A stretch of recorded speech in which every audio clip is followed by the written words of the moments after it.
आप सबका एक से फिर बार स्वागत है अपने यूट्यूब चैनल पर। आज की कहानी का नाम है जंगल की रहस्यमयी घटना। तो इस कहानी को हम शुरुआत करते हैं।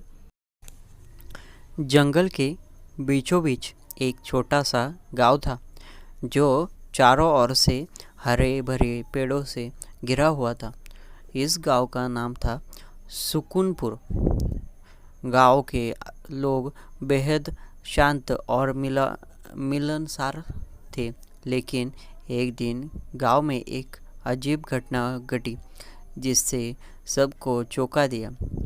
गांव के पास ही एक घना जंगल था जिसमें तरह तरह के जानवर रहते थे।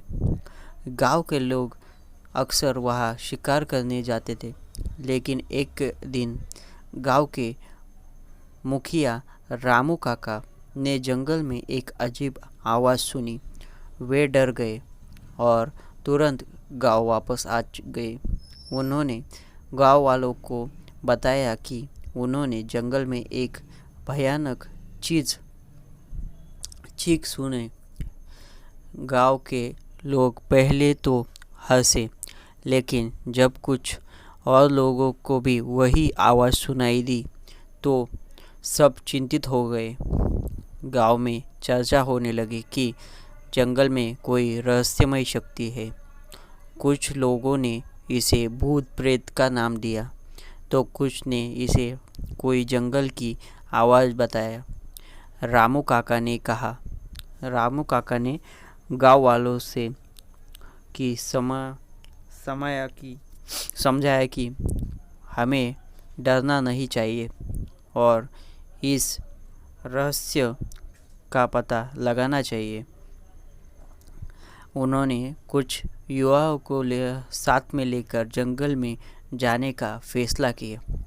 वे सब अपने अपने हथियार लेकर जंगल की ओर चल पड़े।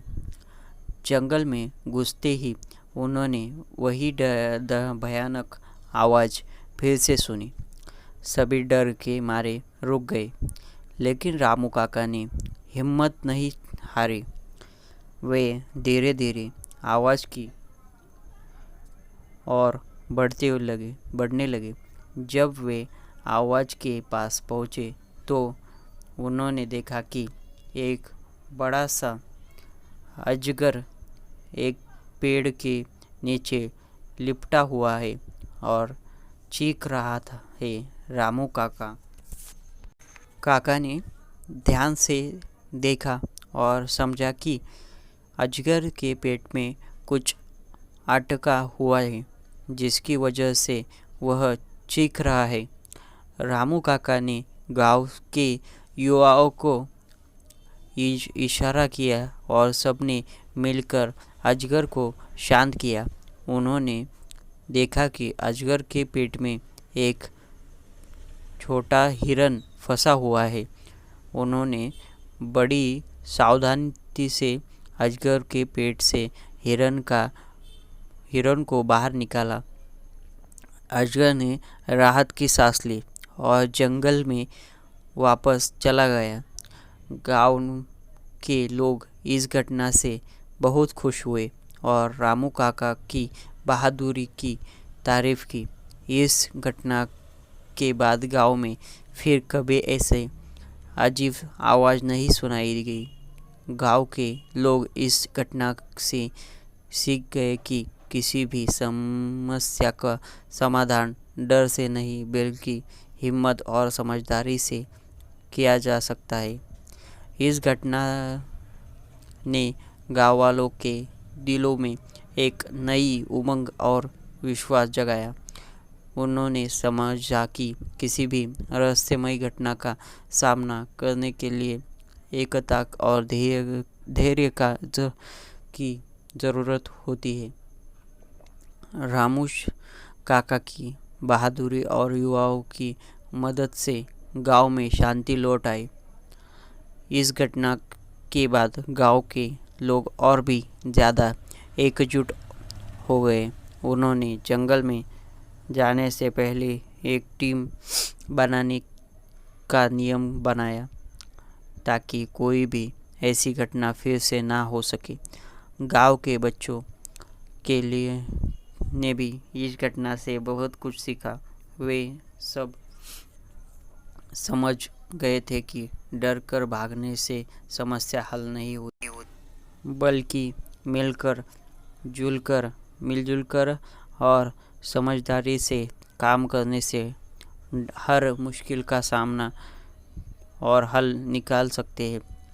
कुछ महीनों बाद गांव में एक और घटना घटी।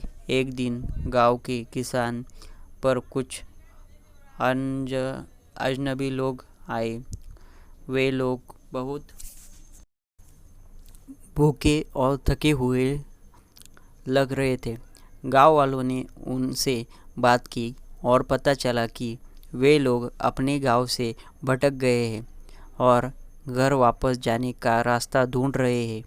गांव वालों ने उन अजनबियों की मदद करने का फैसला किया।